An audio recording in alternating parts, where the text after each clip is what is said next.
Freudiana Radio, la voz psicoanalítica del mundo.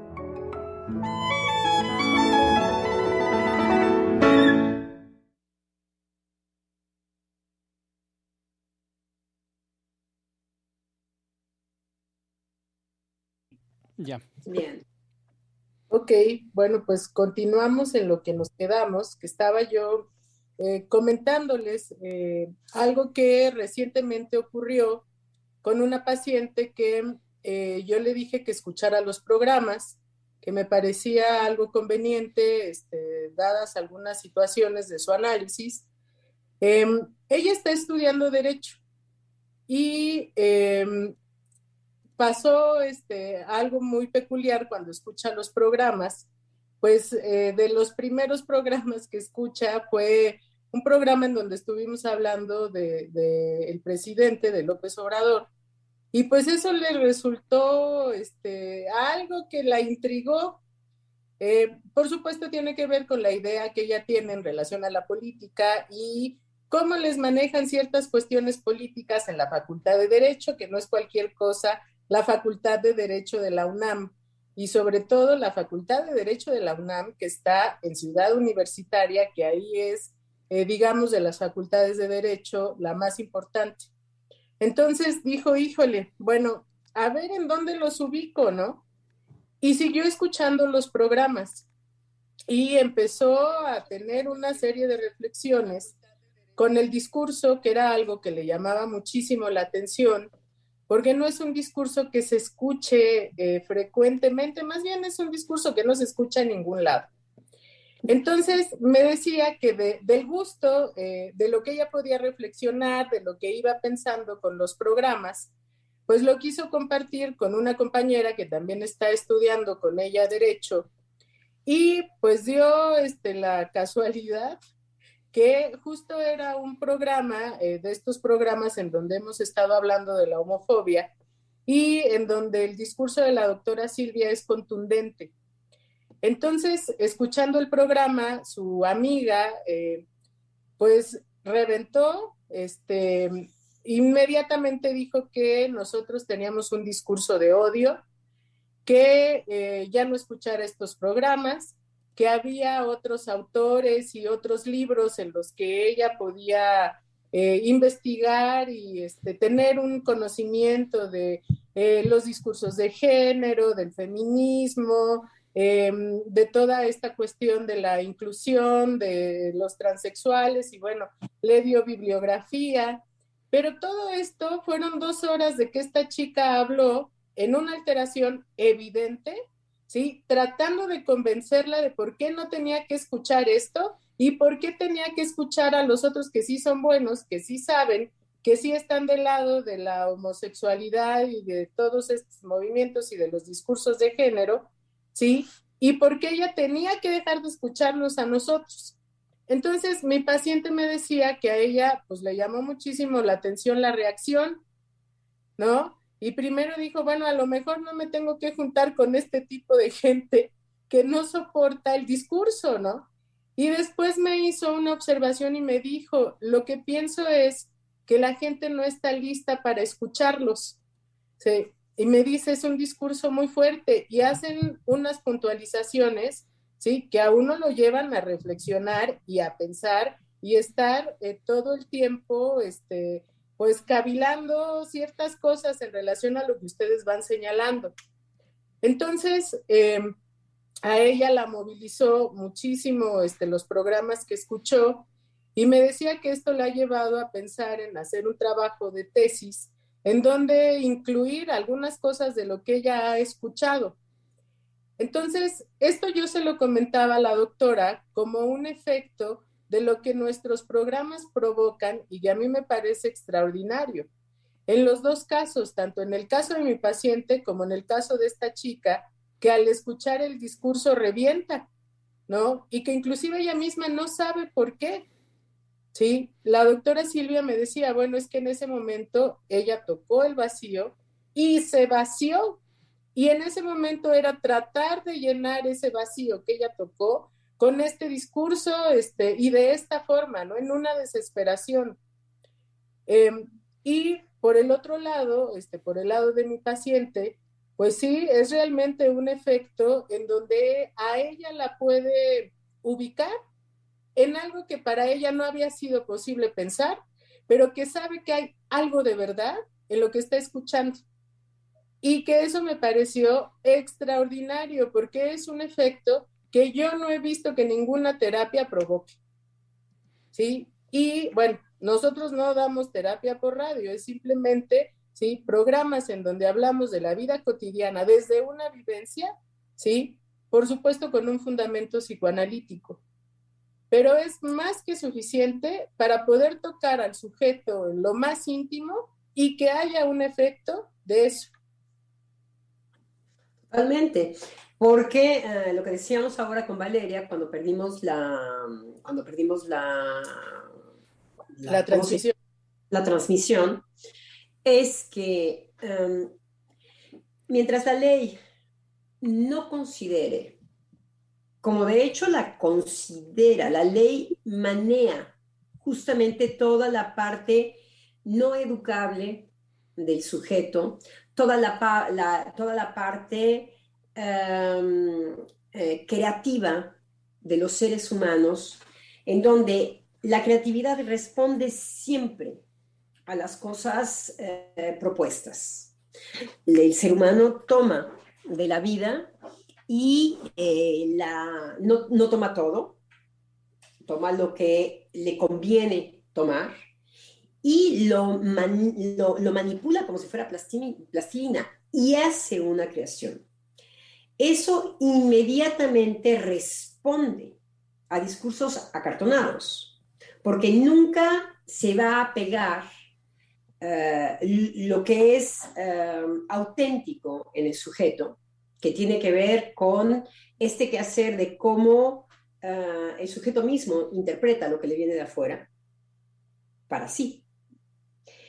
Si la ley, y la ley hace, en el caso de Francia, por ejemplo, la ley interpreta, hay ciertas cosas en donde se puede modificar, no es como en Estados Unidos, que en Estados Unidos, si no se tiene A, B, C, no se puede prohibir, por ejemplo, a un sujeto que vaya frente a la escuela de los niños, sino que tiene que haber la prueba tangible. En Francia se puede hacer una interpretación de la ley en donde no sea necesaria la prueba tangible.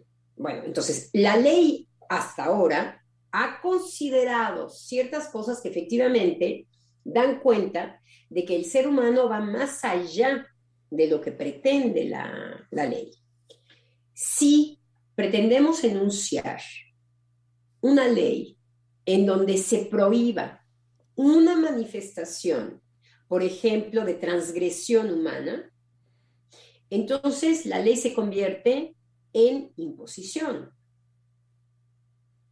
La ley se va a imponer, a desconocer que lo que tiene enfrente es un sujeto humano.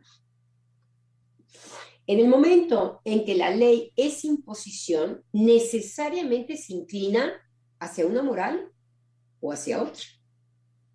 Entonces, lo que provoca es odio, porque en cuanto se inclina un poquito a la izquierda, pues los de la derecha quedaron fuera. Uh-huh. Que se inclina un poquito a la derecha, pues los de la izquierda ya quedaron fuera. Entonces, en realidad el ejercicio de la ley integra, manipula todo lo que tiene que ver con interpretar la ley. Y siempre se ha utilizado, por eso hay tantos los argumentos, caso por caso, siempre ha sido. La ley en su cálculo sabe que no puede ejercerse si no hay una discusión y las pruebas y todo lo que tiene que haber en la ley. Uh-huh. Está contemplado. Ahora lo que se pretende, por ejemplo, con lo políticamente correcto, es que se podría no ofender a nadie. Imposible, ¿no? Es decir, creo que la dificultad en el derecho, la ley es cómo proteger, ¿no? Pues los intereses tanto de unos como de otros, ¿no? Es decir, lo que nos transmite muy bien la doctora Valeria es cómo en los discursos, ¿no? Separan la vivencia, ¿no? Y que es un punto pues muy importante a trabajar, porque me parece que este siglo, todos los movimientos sociales, políticos, económicos, pues está en juego, ¿no? La fantasía de una garantía, pero a mí me parece que es, pues sí, un acto de agresión, ¿no? Como vía el derecho se pretende estandarizar, ¿no? A un sujeto y elimina completamente, pues, esto que desde ayer nos transmitía la doctora Adriana, ¿no? El enojo, la ira, la violencia que desata, que el discurso, ¿no? Y que no solamente el discurso, sino los sujetos que están detrás de la construcción de las leyes, de toda la estructura política, económica, pues ahí está lo que se ha trabajado en otros programas, ¿no? La violencia, la agresión, la maldad de un sujeto puesta porque tiene el poder de llevarlo a cabo, ¿no? Entonces creo que ahí hay un encubrimiento en el discurso de realmente qué es lo que está en juego detrás de esto políticamente correcto, de defender a los grupos más vulnerables, que bueno, ahora son víctimas, ¿no? Y despojan lo que siempre hemos tenido como posibilidad, digamos, de abrir un espacio digno, ¿no? Para las manifestaciones de nuestra sexualidad, porque me parece que ese es un punto que siempre lo va a ser, un punto muy álgido, por el cual el psicoanálisis, bueno, puede tener tiene ese rechazo en el discurso, pero a mí me parece menester, como lo ha hecho la doctora desde que se abrió este espacio de los programas, es no cejar, tener ese compromiso con pues la vivencia que uno tiene cuando está, por supuesto, en juego, bueno, para mí, mi vivencia clínica, el trabajo con mis colegas, todo lo que el psicoanálisis me ha permitido abrir, ¿no? En relación a vérmelas con el vacío, pues sí, que en algún punto sea el silencio lo que pueda darle soporte a aquello que para mucha gente pues es inaccesible, por vía del discurso, ¿no? Creo que el espacio analítico nos permite, sí, abrir al menos esa posibilidad de saber por qué, ¿no? Pues me molesta, porque disfruto inclusive, ¿no? De estas manifestaciones de la sexualidad en nuestro tiempo, pero bueno, que me parece muy importante cómo lo van desarrollando y los alcances, el efecto que esto tiene, porque creo que está en juego el lazo social, ¿no? Sí, y ahora lo que se tiene que hacer es todo lo que es chicle y pega. Lo que quiero decir es que, ¿cómo es posible que se diga que por educación, que la educación hace que nosotros tengamos una conducta? ¿Por qué eso no se cuestiona? Bueno, nosotros podemos pensar que es una economía en donde yo ya no tengo nada que saber de mí. Decir, bueno, no es que la educación, es lo que yo he tomado de educación. Bueno, decir esto ya es bastante difícil, de hecho. Pero, ¿qué es lo que sí es chicle y pega? Lo que sí es chicle y pega es suponer que la educación me ha moldeado. Y eso explica todo. Entonces yo puedo decir, pues es por eso. Es que eso que dice a mí me parece muy importante, porque esto surge de una idea de que todo lo que sabemos lo sabemos por aprendizaje, ¿sí? Y es Sería una idea... genial porque seríamos matemáticos extraordinarios todos. Exacto, Que exacto. nos da en la educación. A veces hay cosas muy simples que nos permitirían hacer un cuestionamiento. Lo que hay que ver es por qué lo que tenemos frente a los ojos no es esclarecedor, es porque lo que tenemos en la mano para escabullirnos es muy satisfactorio. Exacto, esa es, digamos, no se cuestiona, pues porque nos da la posibilidad de no responsabilizarnos de nada. O sea, si todo lo que sé de todo lo que hago viene de porque me lo enseñó mi familia o porque me lo enseñaron mis padres, pues entonces ya estoy exento de cualquier responsabilidad. Y bueno, pues qué padre, ¿no? Que todo sea aprendido por un aprendizaje. No, será genial porque además un sujeto, por ejemplo, en las familias, que ha producido dinero, el padre o la madre, poco importa. La madre puede haber sido la que constituye la riqueza de una familia. Muchas veces los herederos no producen nada. Entonces, si es tanta la educación, ¿por qué no tuvieron la pasión de los padres para, por educación y por costumbre, ser idénticos? Uf, amasarían una cantidad de dinero. No, inclusive a veces pierden todo el dinero hecho por la madre o por el padre. O ya vienen heredando desde los abuelos. Sí. Entonces, si tan es de educación, ¿por qué todo las características de producción no se repiten? Hay herencias enormes que se pierden en los que siguen. No hay ninguna garantía de que el heredero va a tener la pasión del el que acumuló, con sus defectos, con sus cosas, con lo que haya sido. Quizá acumuló porque no quería saber nada de la familia. Dijo, no, yo ahorita tengo una vocación genial, voy a hacer dinero. No sabemos por qué es lo que lo moviliza, pero son gentes que están movilizados. Sí. En cambio, vienen los herederos y pierden todo o nada más pueden seguir lo que el padre o la madre ya han hecho. Ellos como creadores son incapaces de transformar y hacer otra cosa con la herencia. Entonces, ¿cómo no hay garantía? Lo tenemos enfrente en la educación. En el buen sentido, la educación tiene cosas magníficas. Bueno, pues es lo que no pega. Es lo que no pega. No estaríamos destruyendo la tierra, porque desde cuando sabemos la educación y nos han dicho que contaminar, seguimos echando la basura para afuera. Bueno, aquí en Francia es espectacular. Entonces, ¿qué educación ni qué nada? Hay en las mismas familias exactamente los casos contrarios. Yo no me quiero parecer a mi madre, yo no me quiero parecer a mi padre. Entonces, a ver, veamos, ¿qué es lo que no me gusta? Eso yo no se los doy a mis hijos. Pues no que era educación, no que somos unos lobotomizados de la educación y que repetimos la educación. Toda la sociedad nos indica lo contrario. Y estamos adquiriendo esta noción de que por la educación yo puedo tener ciertos rechazos sexuales. Claro. Que si yo no fuera educada de cierta manera, sino que ahora lo que vamos a hacer es, hay fórmulas como las siguientes. El problema es educar a los niños creyendo que besarse, tocarse, hacer el amor es malo. Entonces, no vamos a considerar el por qué en un momento dado se dijo que era malo. De repente, la educación quiso que fuera malo. ¿Por qué? No sabemos. Hay una persona, ¿quién sabe? Un moralista, y el moralista, ¿por qué? ¿Quién sabe? Y el moralista, eso sí no nos lo preguntamos. Nada más hay de repente un fenómeno de una persona que a esta persona le pareció que eso era malo y así nos educó. Ah, caray.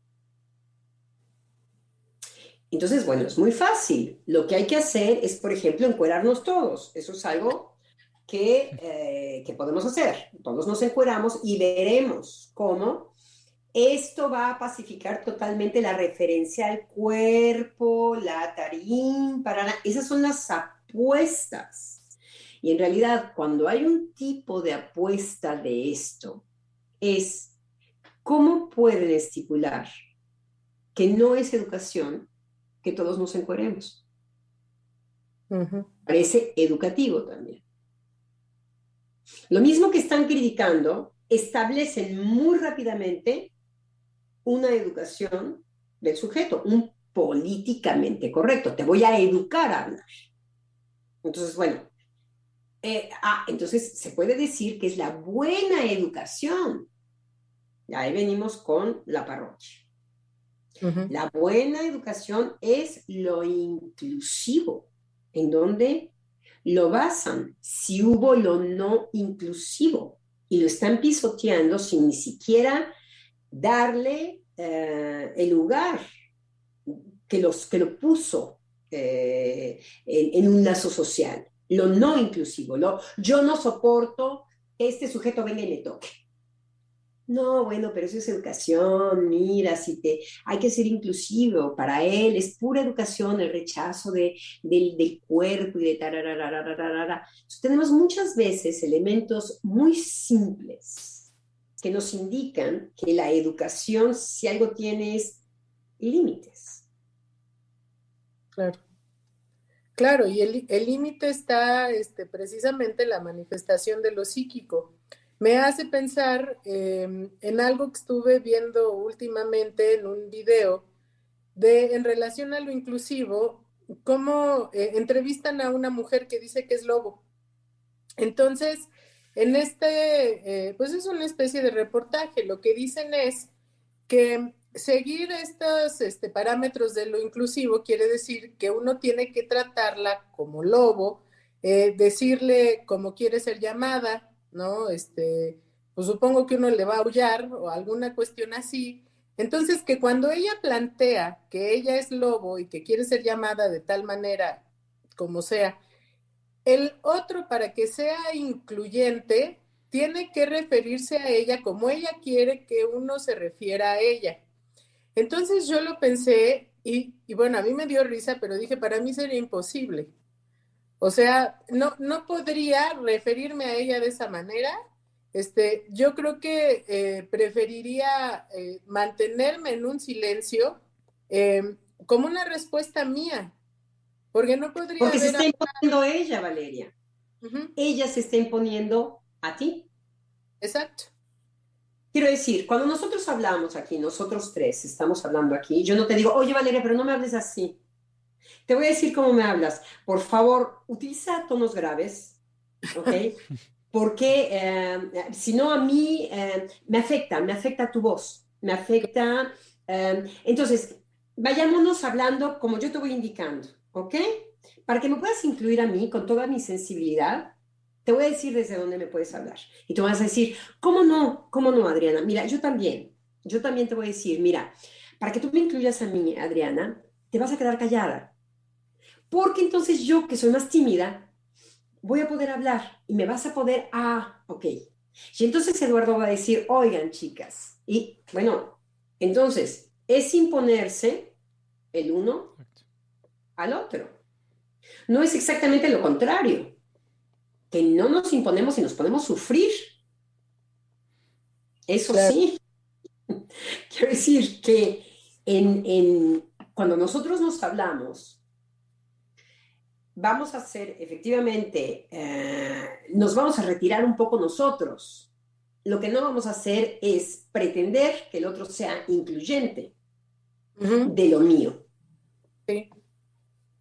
Porque sí lo voy a imponer, va a haber en un momento que quizá lo exija y el otro va a decir, oye, pero no me digas cómo tengo que hablar, por favor.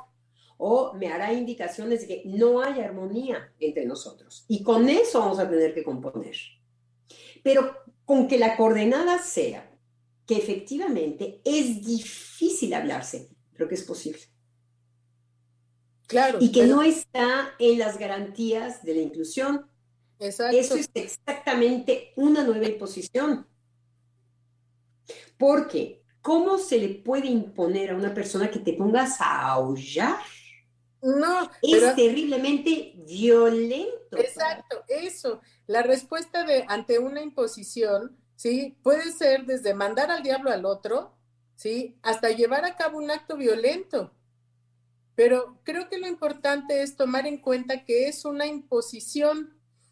Hace un rato que usted comentaba en relación a lo políticamente correcto y cómo se trata de que nadie se ofenda, de llegar a un punto de no ofender a nadie.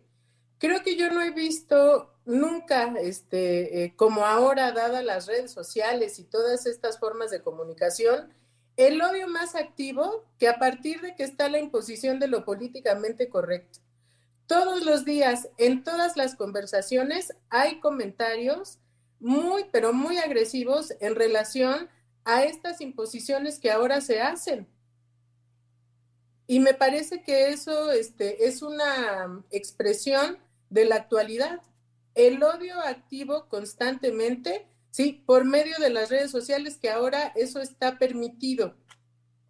Todos podemos meternos a las redes sociales a mentar madres y no hay bronca,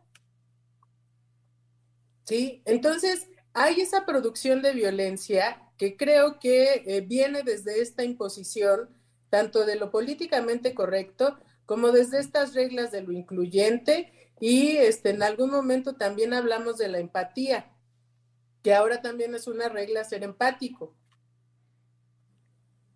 Entonces, me parece que eso ha llevado a que vivamos en una sociedad de odio generalizado. Sí, y hay que decir por qué, porque justamente lo que permite negociar con los odios es que yo me ponga un límite sola, solamente así. Y es un límite además que no le conviene al otro, pero que sí funciona, que no puede venir desde afuera, para que yo me identifique como grupo con el otro, lo que decía Eduardo, uniformizar. Lo que se pretende es esta uniformización en donde hay la garantía de que va a haber el respeto y la inclusión, eso es lo que no hay nunca entre seres humanos.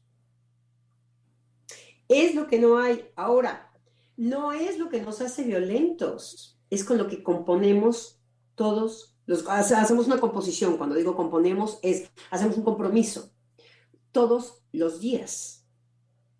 Y viene porque hemos estado siempre en contacto con el otro que es mi límite. Siempre hemos sido sujetos de estar juntos, de comunidad. Entonces, si hay una creatividad de lo psíquico, por ejemplo, puede ser el asco. Puede ser una manera de, en el momento en que yo no sé qué es lo que se me está movilizando, hay una señal que me dice eso, no, y se me manifiesta un asco, y es un límite para mí y para el otro, por supuesto, porque voy muy fácilmente a poderle decir al otro, eso no. El otro tiene la posibilidad de escucharlo o no escucharlo. Generalmente nos escuchamos. Uh-huh. Hay algo que ha funcionado siempre en las relaciones y es, te estoy diciendo que no. Te estoy diciendo que no. Bueno, ya aquí nos vamos a romper la madre. Hay algo que tú no escuchas del límite que yo tengo y que puedo soportar. Entonces, esto siempre ha estado en el trato humano. ¿Por qué se dice que no ha estado? Uh-huh. Ahora está empezando a desaparecer.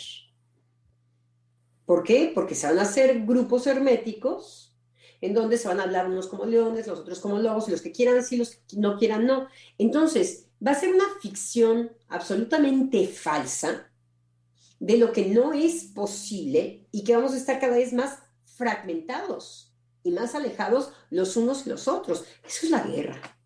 Sí. Eso es la guerra. Entonces, siempre el ser humano ha negociado con... te estoy diciendo que no. Te estoy diciendo que no. Eso lo escuchamos muy bien. Cuando hay una palabra llena de sentido, ¡tac!, el otro conecta. Y eso hay que decirlo, porque psíquicamente podemos hacer muchos ruidos. ¡Ay, no! No es lo mismo. ¡Ay, no! ¡Ay, déjame! Le sigues pegando. Le sigues pegando. Sígueme pegando, pero ¡ah, qué malo que eres! ¡Uy, más! Otro trancazo, venga. Déjame en paz. Uh-huh. Algo en donde yo te señalo que es mi límite. Eso ha funcionado siempre. Cuando no funciona, pues se vienen los catorrazos. ¿Qué era de lo que yo iba a hablar? Sí. Lo que yo iba a hablar es que hay siempre ha habido un límite muy claro, y cuando no, hay que tener una valentía para decir, bueno, me voy a tener que ir a los catorrazos. Aquí ya no hay discurso pacificador. Entonces, los seres humanos también llegamos a este tipo de límites en donde la palabra ya no tiene función, ya no tiene sentido para el otro, en donde tenemos un cínico enfrente. Entonces, bueno, una buena cachetada, una que está muy penalizado hoy. En Francia es archipenalizado aquel que tiene una manifestación física de defensa. Penalizado como no se pueden. Ni siquiera les interesa a los franceses saber qué es lo que pudo provocar el golpe. Es el que golpeó, es el que perdió, está moralizado a fondo diciendo, es el que ya no tuvo palabra, el que ya no tuvo palabra o el que ya no fue escuchado. Entonces, hay un límite, además son una buena cachetada en un momento bien dada y tarán, pararán, termina ahí el conflicto. El otro se sorprende y dice, ¿hasta dónde vamos a ir? Porque es lo que el ser humano puede. Nos podemos no reconocer y a ver quién mata primero al otro. Ahora, el chiste de esto es sacarlo de aquel discurso ultraliberalista en donde dice que uno se regula solo. No sé si escucharon, hubo un economista que tuvo el premio Nobel que se llamaba Cohen en la mundialización, a principios de la mundialización, y que justamente decía que el capitalismo solito se equilibraba, porque si un tiburón estaba frente a otro tiburón, hay un momento en que los dos tiburones ceden porque saben que si no, se van a comer o se van a comer demasiados peces, entonces los dos ceden, y yo te cedo los peces anaranjados, bueno, pues yo me como los rayados. Esa era básicamente la tesis, bueno, básicamente muy compleja, mucho más compleja, se escucha más brillante, pero la tesis principal es que el ultraliberalismo se controla solo porque si no se destruiría, como si no supiéramos que los seres humanos somos capaces de destruirnos. Claro. Entonces, que se distinga muy bien de estas tesis en donde no se pretende que va a haber un equilibrio. No, podemos perder el todo por el todo. Pero si el no nos escucha, hay en el ser humano el recurso de la violencia. Hay violencias que son muy sanas porque en ese momento se termina el problema o que pueden costar la vida a alguien. Claro. Entonces, sí, el ser humano es más allá, podemos tener un canalla enfrente de nosotros, ¿no? Un cobarde. Eso es lo que considero, por eso es tan difícil el lazo social, porque cuando yo tengo un cínico enfrente que me dice, ya me qué, ¡puf! Una cachetada, pero traía una pistola, chin, está mejor armado que yo.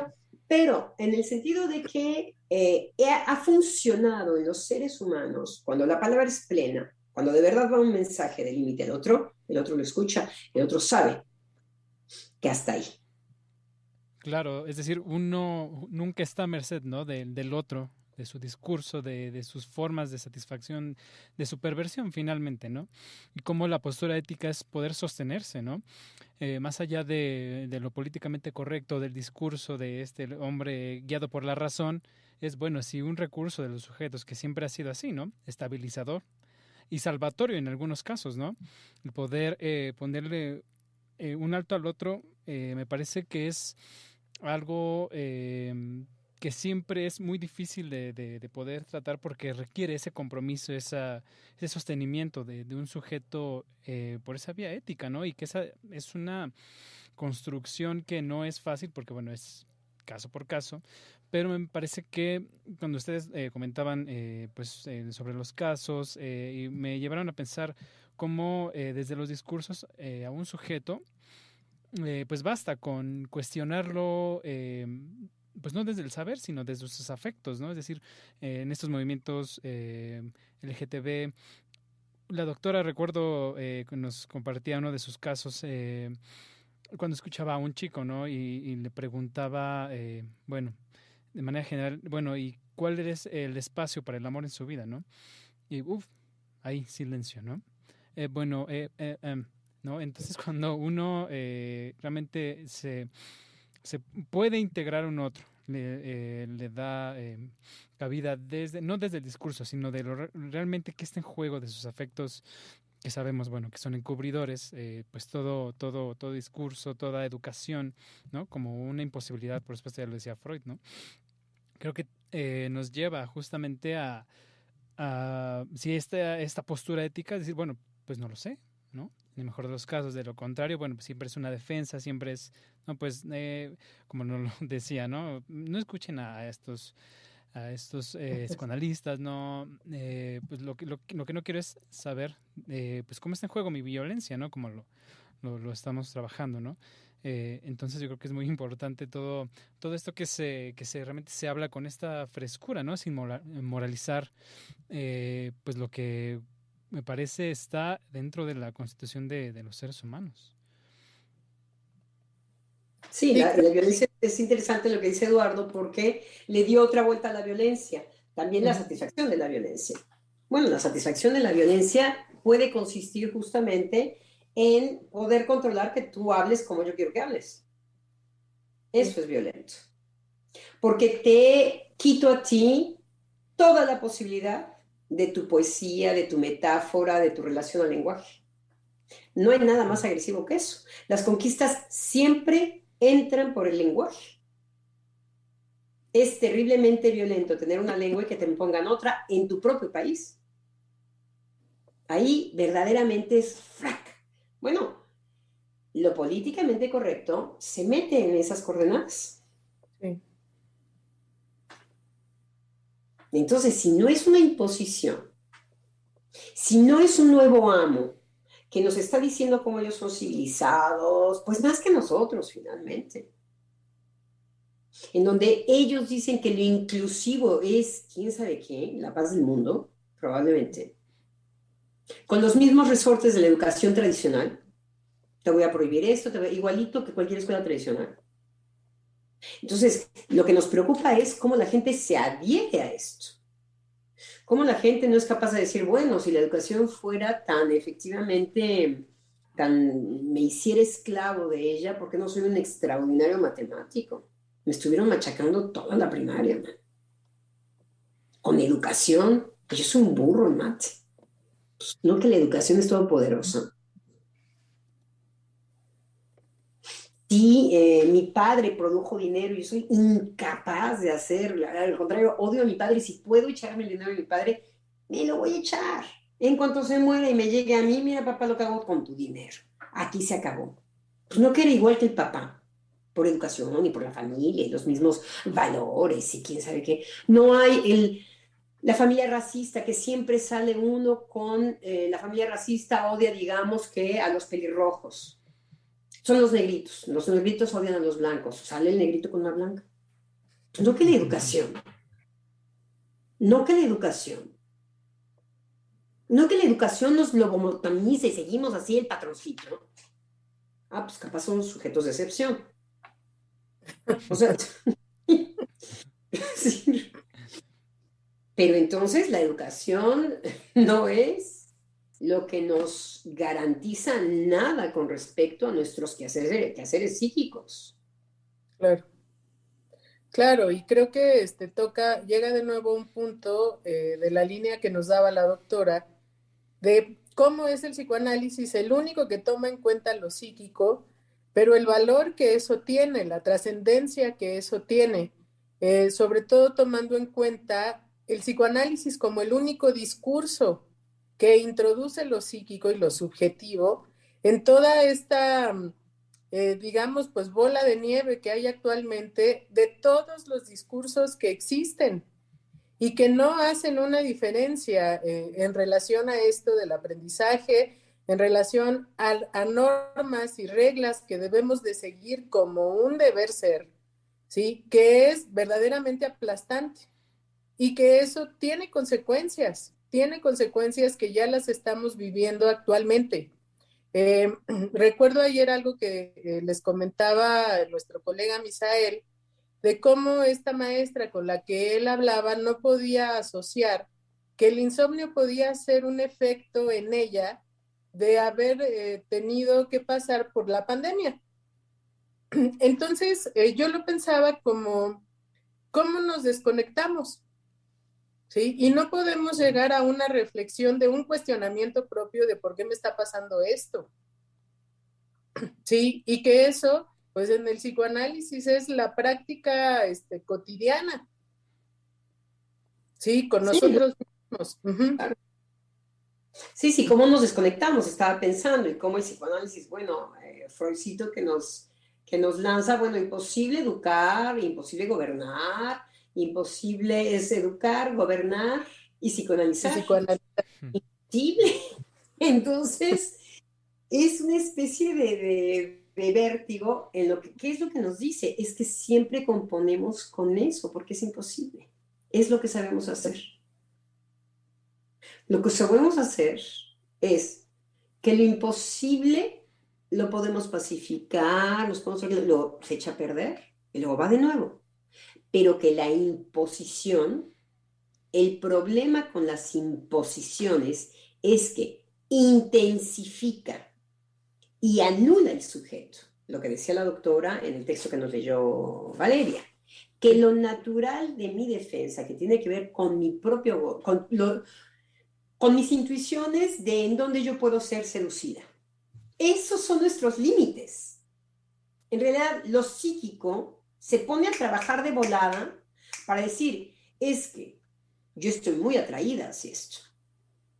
Si yo me dejo ir a eso, lo que yo sé es que con lo que tengo cita es con la destrucción de mi sujeto. Eso yo lo sé.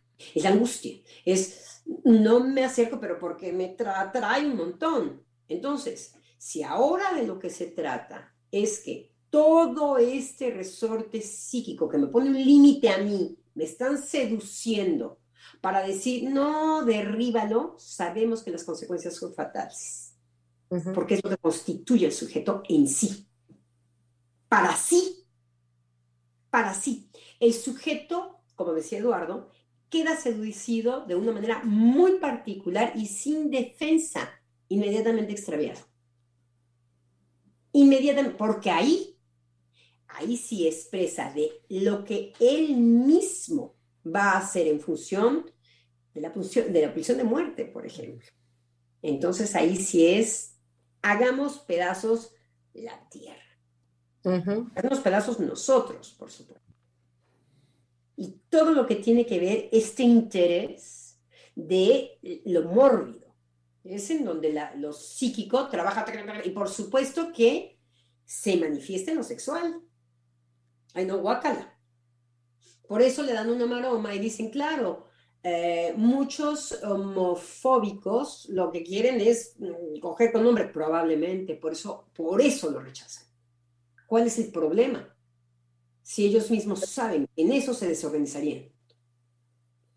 En eso ellos quedan desorganizados. ¡Paf! Ya no hay manera, ya no hay viaje de regreso. Ahí ya, ¡paf!, se extravía el sujeto. Por eso tiene un rechazo hacia esto. No, lo civilizador sería que entonces eso él lo viera como natural, si no han entendido ni No, siquiera por qué no lo ve como natural. claro. Además, bueno, ese es un ejemplo. Capaz no tiene nada que ver con homosexualidad en el hombre. No sabemos. Lo que sabemos es que lo rechaza. Sí. Que por ahí andan los límites para él. Eso no se toca. Eso no se toca porque le ha costado al sujeto toda su vida. Uh-huh. Eso solamente se toca en análisis, porque el análisis lo va a sostener. Lo va a sostener. Lejos de no respetarlo, lo va a escuchar. Y hay un escuchar como el sujeto va empezando a tocar su verdad. En algo que sobre todo le va a dar una espalda muy rara, que es el dispositivo analítico. Donde lo puede escuchar y después, si se mueve o no se mueve, lo que haga con eso es cosa del paciente. Pero lo que sí es que lo toca con esta, a veces lleva años tocar un aspecto de su verdad. Ahora resulta que van a desatar todo lo que ha costado tanto para los sujetos organizar. Por ahí va la cosa. Claro. Y que tiene, perdón, tiene que ver con el rechazo. Porque me hace pensar con esto, cómo el rechazo viene de la posibilidad de sentir vergüenza, de sentir asco o de la moral, que para Freud estos son los diques de la pulsión, ¿sí? Que en pocas palabras es un límite que se pone ante la posibilidad de llegar a la muerte. Y desde ahí, ¿sí? El rechazo entonces es algo intocable, en el sentido de que es una manifestación del sujeto ante algo insoportable. Y además no importa qué muerte. La muerte de la pulsión de muerte no es como la muerte animal, en donde es ordenada. Quiero decirse, con el león, lo comió el otro león, le ganó y ya. Ahí no, es de destrucción absoluta. Ese es el chiste, porque lo que anda husmeando, todo en donde quedamos seducidos, en lo que hacía referencia Eduardo, es en ser más fuerte que la muerte. Eso me hace de un nivel de destrucción, se trata de la destrucción, no de la muerte. Sí. Porque ahora sí que pues, échate de la terraza, nos vale, no va a cambiar nada. No, es lo devastador que yo voy a poder ser para satisfacer algo que me es imposible de cubrir, que es el vacío. Entonces, ¿cómo no? Voy, pero como la bomba atómica. El problema del ser humano es eso, no es la muerte. La muerte, no hay problema con la muerte. Que se murieran 2, que 3 ahí por ahí, no habría bronca. No, es la destrucción. Es el resultado que estamos viendo en la Tierra. Eso es lo que es espectacular en el ser humano. Sí. Donde ya no nos podemos hacer la educación. Si tuviéramos la educación, no hubiera hecho un efecto, no hubiéramos hecho lo que estamos haciendo en la Tierra. Es imposible. Es contrario a la educación. Claro. A lo civilizado. Son las cartas de Freud con Einstein. ¿Dónde está lo civilizado? Pues no es que no está lo civilizado. Tenemos cada vez que volver a decir, ok, ¿cómo debemos hacer? Con esto, ¿a qué es lo que queremos llegar? Y además con muchísimo respeto hacia las creaciones psíquicas, que es lo que ahora se va a aplastar. Claro, y desde ahí esta demanda de exigirle al derecho que sea ético en ese sentido y que pueda incluir lo psíquico en las legislaciones. ¿Sí? En el discurso de la doctora que me dio por la mañana, decía eso, que hay una exigencia hacia el derecho de que sea ético y que no permita que bajo las nuevas formas del derecho se oculte el daño, digamos, provocar un malestar o provocar un daño a otro que no quede oculto bajo el derecho. Es que la doctora nos está cuestionando fuertemente. ¿Por qué? Lo que está diciendo la doctora es, ¿por qué la ley cede a la modernidad? Sí. Pues porque tiene sus intereses, porque no es ley. No es ley. Está trabajando para probablemente una economía. Si no, no cedería. Tendría una posición ética encarnada con respecto a decir, no, señores, no se toca eso.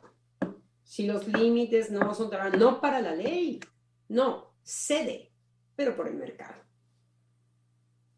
Cede porque los lobbies le dicen, oye, yo necesito hacer mis operaciones, yo necesito pasar mi vacuna, yo necesito, y la ley dice, a ver, espérate, ¿a quiénes voy a favorecer? Pues a estos, a los poderosos y a los ricos que nos pagan nuestras campañas y que nos tienen aquí, que somos nosotros los privilegiados. Bueno, pues entonces voy a ponerlo en la ley porque pues, ya son los que me lo están pidiendo. Por eso cede la ley, porque no tiene ética.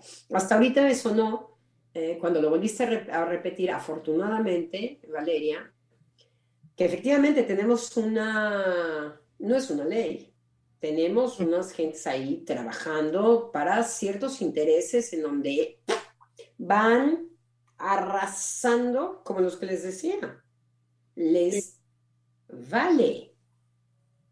La satisfacción, la satisfacción inclusive es ver que ya engatusaron a los de enfrente, con una debilidad que tienen, poniéndolos como víctimas. Yo ya sé por qué pie cojeas, es lo que voy a explotar. Entonces, bueno, la doctora está diciendo, si la ley cede, es porque no es ética. Si no es ética, es porque hay intereses. Claro. Sí, me parece que sería prudente, ¿no? Poder volver a poner en juego lo sagrado, ¿no? Como aquello, lo sagrado en lo psíquico de los sujetos que ordena, ¿no? Que ha ordenado, digamos, antes de pues todo este desarrollo de lo que nos decía la doctora, ¿no? Del mercantilismo, de tratar como una mercancía lo psíquico, que eso ordenaba muy bien. Hay algo que no se toca, ¿no? Y poder pues recuperar, pero no solamente en el discurso, sino vía la ley, o sea, que se pueda realmente hacer un compromiso que requiere, por supuesto, todo un desarrollo, un detenimiento de qué es todo lo que se ha puesto en juego en estos intereses económicos, políticos, para poder, pues sí, no tener que pues sucumbir, ¿no? Estar a merced del interés de unos cuantos, porque me parece que es eso fundamental, ¿no? Todos estamos en esa dinámica, ¿no? Entonces yo creo que lo que se ha también privilegiado en este espacio es pues no callar, sostenerse dentro de nuestro cotidiano, en nuestro contexto, con Y nuestros... en estos espacios decir, Eduardo, que no están hablando a nosotros, Ujú. que la gente cree, ay, sí, ya me están considerando, yo que soy homosexual, yo que soy lesbiana, porque para el psicoanálisis marcha diferente, la homosexualidad masculina y las lesbianas no están considerados de la misma manera. Ujú. Entonces, por eso especifico que no es un error de habla. Entonces, los homosexuales, las lesbianas, los transexuales, no los están tomando en cuenta ellos. Nada más están haciendo bola Ujú. y agitándose, cuando nada más van a ser utilizados. Así es, justo eso, los utilizan.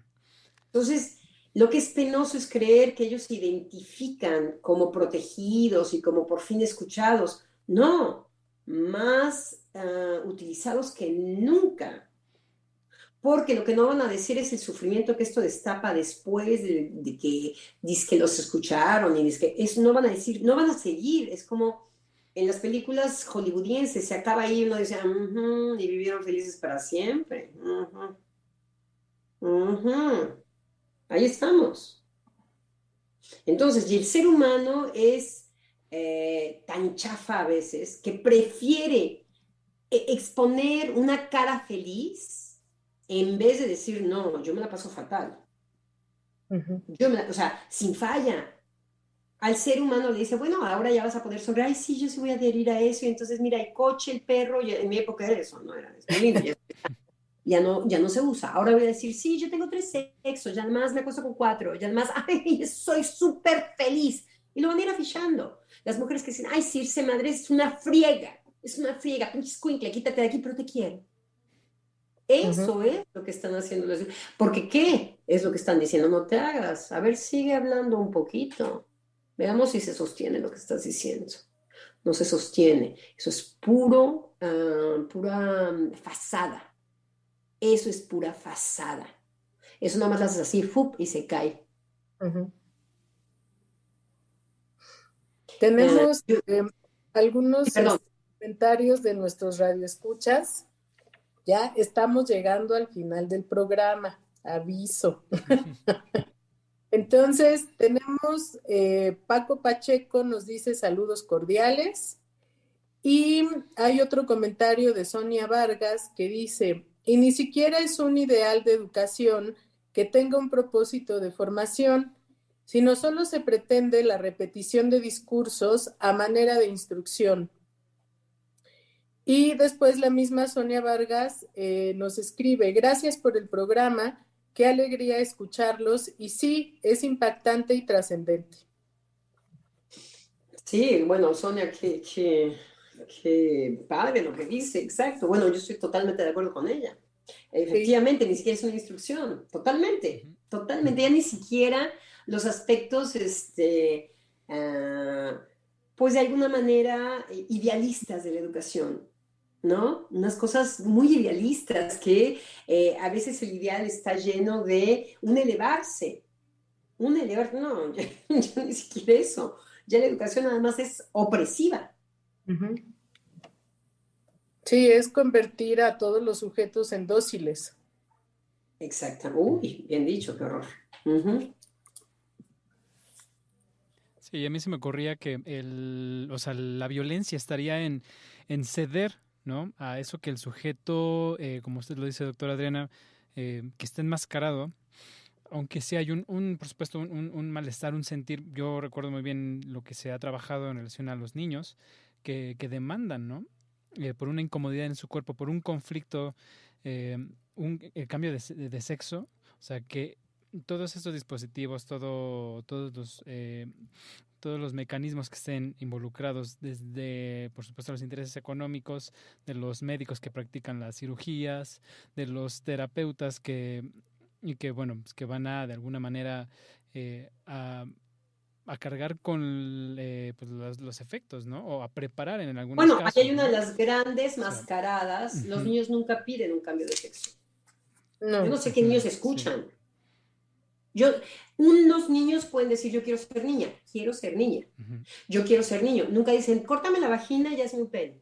exacto. Eso es un discurso adulto. Ujú. Los niños nunca piden ser cortados. Nunca piden ser transformados en el cuerpo. Están pidiendo otra cosa. A veces se manifiestan diciendo, a veces no pueden hablarlo, sino que tienen conductas. Se cortan el cabello, etc. Entonces, algo del orden de me identifico con aquel o me identifico con aquello. Pero hay veces que habla, que eso habla y dice, yo quiero ser niña, yo quiero ser niño. Y que nada más cambia. Luego ya resulta que dicen, no, bueno, no, yo siempre estuve bien aquí, tuve mi... ¿Cuántas personas no escuchamos que dicen, Ujú. yo tuve mi época marimacha? Ujú, Y los hombres no dicen, yo, bueno, a veces me siento muy identificado. Las mujeres solo quedan calladitos. Eso se escucha en la clínica. Sí. En la clínica hay muchos hombres que empiezan a decir, es mi lado femenino, es mi lado femenino. No lo dicen como la mujer puede decir, ay, sí, sí, yo tengo mi parte marimacha. Bueno, para que vean que no se fija, que no hay algo rígido en lo psíquico. Pasean por ahí, la respuesta no está en esto, es otra cosa. Entonces, los niños nunca dicen, quiero cambiar de sexo. Eso es un discurso mercantil y adulto. Ujú. Eso es no escuchar a los niños. Nunca hablan de esta manera. Si por casualidad lo tienen en sus coordenadas, es que algo han escuchado en los adultos que ellos aman, que pueden sospechar que por ahí les puede conceder algo, que el adulto pone todo su interés en el ti voy a realizar lo que por procuración, y el niño, ¡paf! Lo ves que dice, me quiero cortar el pene, quiero tener un pene, denme hormonas. Pero un niño nunca pide eso. Tiene su relajito con lo sexual y ahí hay que chitón, callarse y ver de qué va. ujú. Entonces hay que decir fuerte, un niño nunca pide un cambio de sexo, jamás pide un cambio de sexo. Hay que ser adulto y estúpido y lobotomizado para pensar que lo va a localizar en el orgánico. Los niños son mucho más elevados que eso. Entonces, si vienen y nos dicen, yo quiero ser niña, yo quiero ser niño, ponerse la faldita, uy, sí, eso sí, desde siempre. Y hace todo su... Luego se transforman, hay unos que, bueno, que quieren ser mujeres, en fin, eso es un enigma. ¿Qué es lo que el otro está diciendo? Hay que callarse para saberlo. Y hay que callarse, además hay que exponerse a una serie de cosas que, ¡glup! Pero lo que podemos saber es que no sabemos qué está dicho en eso. Es lo primero que podemos decir. Un niño nunca pide un cambio de sexo. Los cirujanos probablemente. Bueno, pues vamos llegando al final de nuestro programa. Creo que lo que dice la doctora Lozano es contundente. Y bueno, pues nos escuchamos la próxima semana. Y queridos radioescuchas, síganos haciendo llegar sus comentarios. Es un tema muy polémico, entonces acompáñenos en eso. Los esperamos y los leemos la próxima semana.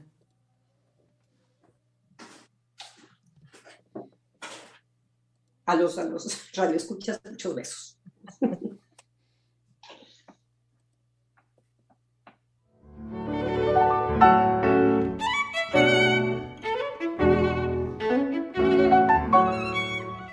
Freudiana Radio, la voz psicoanalítica del mundo.